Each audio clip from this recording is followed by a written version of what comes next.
Maribel trophies on the show. Yeah, not shabby. 5. Yeah, not shabby. 5. Well, now Derek is sharing his own life lessons in his new book, Taking the Lead.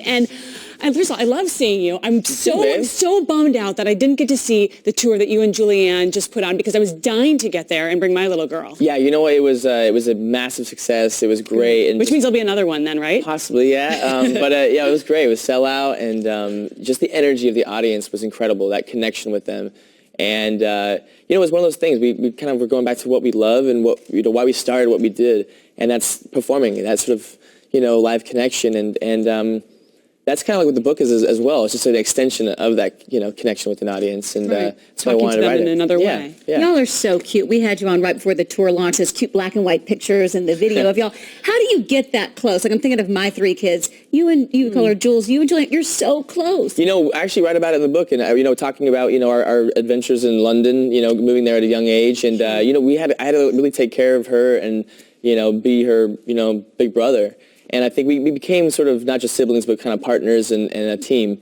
And that just kind of carried on through. And we're very like-minded and sort of, philosophy and things like that. So it makes things a lot easier. But you were young in London. I mean, I think now as a parent, when I look, right? y'all went over there at a very young age together, of course, with Mark's family, but still kind of alone, like away from your whole ball club. Yeah, it was. But it was an amazing place to sort of hone in our skills. And we had an incredible support and love and just coaches to sort of get us on the path to where we wanted to go, and it was incredible. Well, you were so focused and of course, on your dancing then.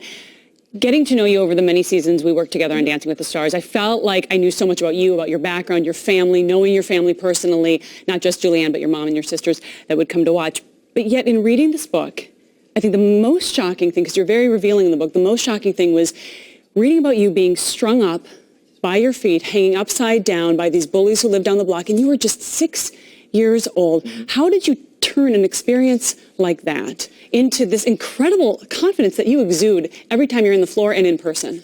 Well, thank you. Well, for me, the essence of the book that I wanted to try to capture was, a phrase that I heard that I absolutely love, and it's, what if the world wasn't happening to you, but it's happening for you? Mm-hmm. And, I look at those experiences and reflect on them and thinking like, what can I have learned from that? What I almost had more compassion for the guys, and why they felt like they had to overpower somebody.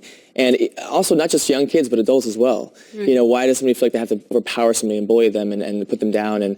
And really, I said it before actually on the show, but, power over others is weakness in disguise. Something's going on. They're not really happy with themselves. Because if you're truly happy with who you are and you love yourself, then you're only going to give love. You're only going to just, share that and just give it out. But how do you find that positivity in yourself if you don't innately have it? Because I think for some people, just, glass half full, glass half empty. You either are positive or you're not. How do you teach that? Because you tried that in your book to teach that. Well, I'm not sure about that. I'm not sure if I don't think you just are or you aren't. I think your experiences, we all give things different meanings. Right. We all go through different experiences in our life, but it's the meaning that you give that experience. That's what changes the way you feel about it.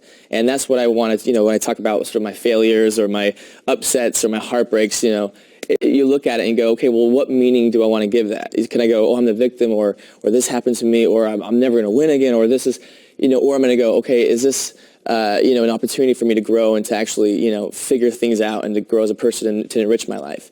So it's all about the meaning you give something. Get it. Right there, man. Oh, nice. Good work. And I pulled a muscle. I had my little spin there with Derek. You feel like an amazing dancer when you're with someone like Derek because he makes you feel like you can dance, right? Derek, listen, I have no skill. Let's just say, if you... I love him, just watching, just enjoying that. You can do anything with your partners. I think of all of his partners on Dance with the Stars. Literally, I beat to my own drummer. I don't hear music. I have 2 left feet. If you were to have me as a partner, what would be the first thing we'd have to do? I don't know. I'd have to kind of just, honestly, it sounds weird, but I would feel you out. Fill me up? Ow. That doesn't sound as, what you think it is, but just kind of feel, sort of where your body is and try to get in tune with you, and then we'll figure it out.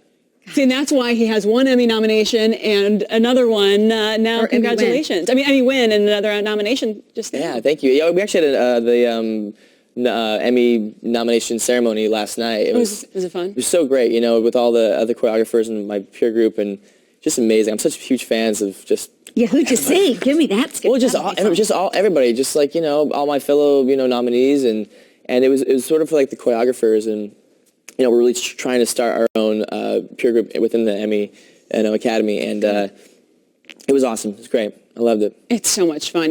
Seeing through the book kind of who you've become from the little boy that you described early on. Yes. But you mentioned, your parents got divorced, and you mentioned in the book that it really humanized your dad, who was sort of distant from you at that time, and that actually helped you decide who you wanted to be, the kind of person you wanted to be. What about that did that for you? Well, I really saw my dad just do an amazing shift, when his sort of, what his world was at the time kind of fell apart. And I really saw him kind of get back up, but also just become such a better man for it.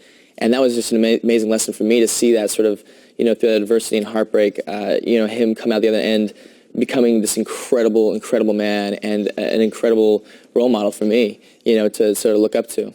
And through the divorce, you saw your mom in a whole new light. Yeah, it was interesting. The whole, there's so many breakups nowadays, but back then, especially in that culture where I lived in, especially in Utah, where family is everything. And so when it broke up, it was a difficult time, I think, for a kid. But my mom, she's an amazing woman. She's just the most loving, caring, thoughtful person, and the biggest cheerleader. She, even for my nieces and nephews now, she's there just rooting them on, the whole time. Here she was raising one boy, 4 girls, which meant that you were surrounded by 4 sisters growing up, all these female dancers. I know, right? This is nothing. I got 2 girls here. This is, yeah. How did that look how cute you guys are. How did that affect how you treat women now as a grown man, always wooing the ladies? Yeah, always wooing. Whether you want to woo or not, you just innately woo. Well, it's funny because I was thinking about this, and my whole life has been women, but literally, from from growing up and then now to dancing with them, and now to teaching them and coaching them on the show. I don't know. I don't know if it ever did. I like to think it gave me an edge when I was younger, but as I'm getting older, I'm realizing I don't think it did. No.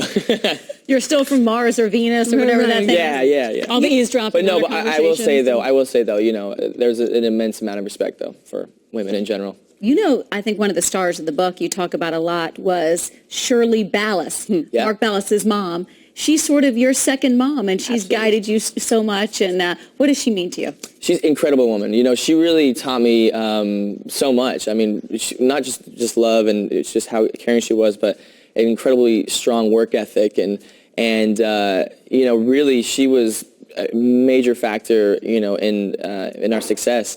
And she's wonderful. I love her to death. She's an amazing woman. She's strong. Your mom lady. used to coddle you when you're sick, not Shirley Ballas. No, it was like, you're sick? Kick out of bed, go to school. But I tell you what, when you have to go and do something when you're not feeling well, or if you don't want to, but you have to go, you don't get sick. You don't get unwell. Okay, we're leaving, but you're coming back right next season. We just need to confirm that. I don't know yet. Oh, man. I can't confirm that. I can't confirm. That was quick though. I was like, I tried. That was good. Almost got me. I tried for America out there. Taking the Lead is in stores right now. If you're in LA, Derek will be signing books at 7 p.m. tonight at the Grove. It's going to get wild.